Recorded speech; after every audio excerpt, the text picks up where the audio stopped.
Hey everyone, welcome back to Ontario Gardening. Today we are going to get started by growing microgreens. So growing microgreens can sometimes be a little bit intimidating to some people because there is a lot of information out there and there's a lot of ways that you can actually grow microgreens. You can do them hydroponically in water. I am just going to do them because I am beginning in some soil. So literally we're just going to do it like we would seed starting. We are using a soil as the medium. We're going to spread the seeds across and we're going to have the microgreens grow in soil. This to me just seems like the easiest, most foolproof and underwhelming way. I don't want to get into something crazy when I'm first starting this. I want to try and be as successful as I can. So let's just show you how to do it this way. And then in a couple days, we'll check on it and see how they're doing. So the first thing you're just going to need is a container to hold some soil in. Now, even this one's a little bit too deep. You could totally do like a thinner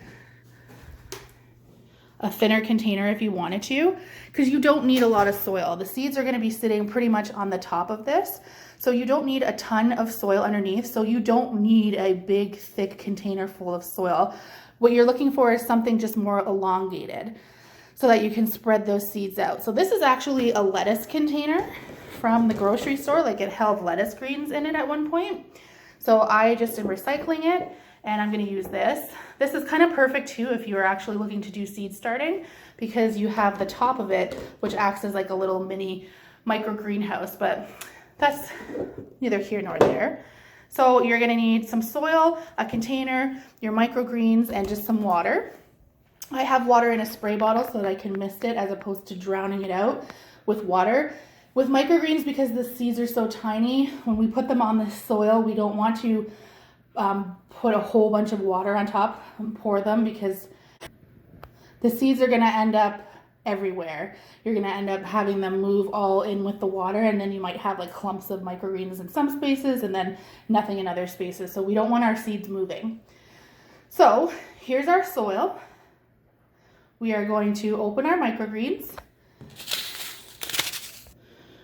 Here are our seeds in here. And we are going to generously put them and sprinkle them on top of the soil. So I'm actually just switching hands here.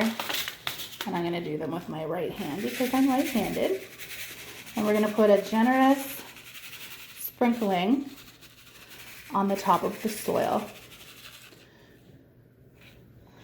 So we've got them across. Now what we're going to do is I am going to take a water bottle and lightly mist them. Make sure that the seeds themselves are getting wet, because we want those seeds to split open and essentially germinate. And then we're just going to put a little bit of soil, just a very light layer of soil, back on the top of the seeds to cover the seeds. So just a little bit there, not too much, just a very light layer. I'm making quite the mess here, as per usual when I'm gardening. Okay, and then I'm going to take that water bottle and I'm going to want to just moisten the top.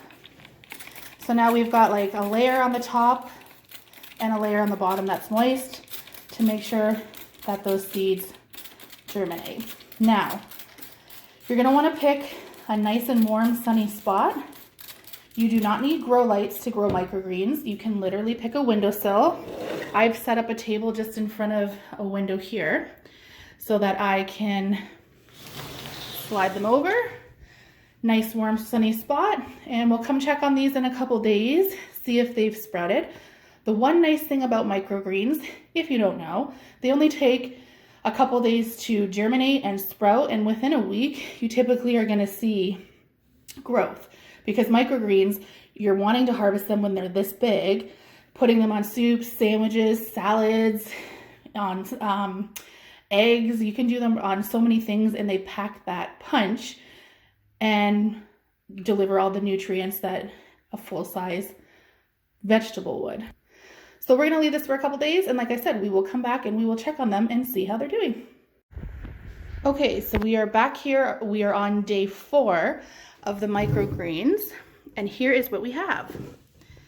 So this is day 4. On day 2, they started sprouting. So the seeds started cracking open and sprouting their greens. I just want to mention that I did come back in every day, once or twice a day, and just made sure that the top of the soil was still moist, not soaking, but just damp with a water bottle. That's just to make sure, obviously, the seeds were wet so that they could crack open and germinate. And I also kept the lid on. I don't know if it helped or not, but I did keep the lid on until now. I'm going to take it off now because these are more than enough sprouts.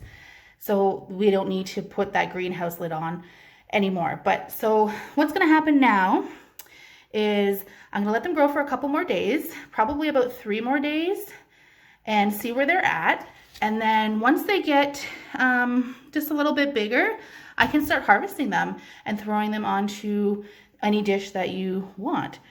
So microgreens, again, I'm going to keep the soil moist as well. Just constantly feeding that soil with a little bit of water just to encourage growth. They don't have to be hard. It doesn't have to be overwhelming. It doesn't have to be daunting, and it doesn't have to be expensive.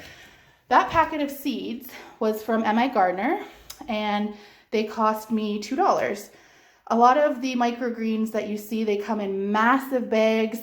You're spending like $20. And you know what? For a really big bag, I mean, it's not a bad deal because you're sprinkling and sprinkling. But you can cut these down and they'll continue to grow. So, I mean, you can probably get a few weeks out of each microgreen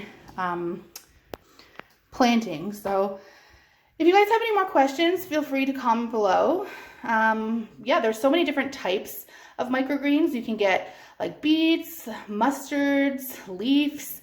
You can get so many different things that offer so many different nutrients and benefits. I encourage you to research each one and yeah, find what's best for you. But just know that with an old recycled container, dollar soil, and a window, I was able to grow microgreens inside in January in Ontario, Zone 5B, when it's completely covered in snow and -30 outside.